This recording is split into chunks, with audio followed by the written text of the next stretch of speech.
Was listening to this book, which is Rich Dad and Poor Dad, and I just want to record a short video and talk about all the ideas that I have come across while the whole duration of listening to it.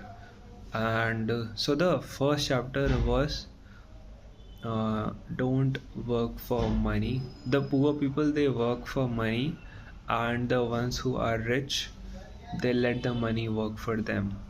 And so what does it mean? Like, you work for money, you wake up early in the morning, have your sip of coffee, and you rush for that job. And what it does is this creates this cycle in which you are, and you work for that entire duration of the month, and you have money, the paycheck at the end of the month, and you're not satisfied with it because you just feel like you could get more, or like somebody could have paid you more. And so it doesn't necessarily bring in the it doesn't bring the satisfaction that you could have. You thought that you would have that satisfaction, and you think that as your income will grow you will be more happy. But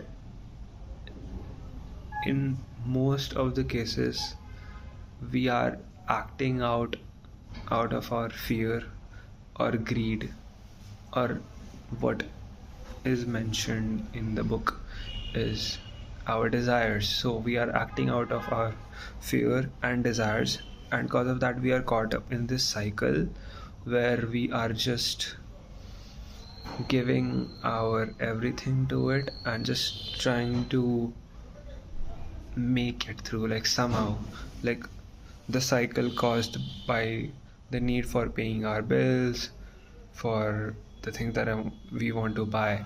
And so what he is trying to say is that if you can somehow control your desires and really understand your emotions, you can get the you can free yourself out of this cycle. Like, getting a job is a short term fix to a lifelong problem. Like, you gonna need money, and getting a job is just a short fix because it won't necessarily make you feel fulfilled. Like, you are still going to work for your money, like, which is a good deal for most of the people. But there is this another path which is less traveled, that if you have money, if you save enough money, you can find ways to let that money work for you.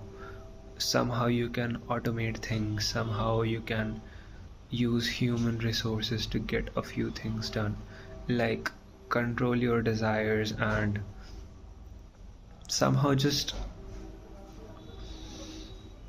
turn that money into action. So that was the first chapter, and then he gives this example of donkey and carrot, where there is this he talks about ignorance. And so as long as people are ignorant about their fear and their emotions, they are going to stay in this loop of finding the next paycheck, or like getting the next piece of income. But they are still in the loop, and they aren't necessarily going to become better. Like, there are the stories where somebody gets millions, and like, somebody was poor and then they won a lottery or inheritance or something, cause of which they got a lot of money, and so they were rich for a while and then became poor after that.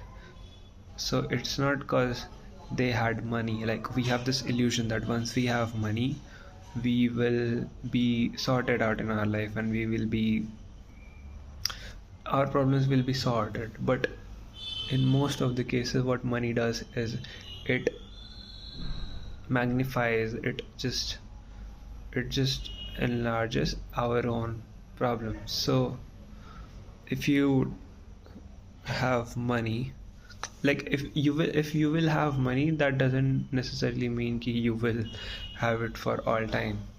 And so yeah, I mean, that was a little bit of second chapter as well, but the first chapter was all about making figuring out ways to make your money work for you. Like, somehow if you could do something by which your money could work for you and not you working for the money, in that case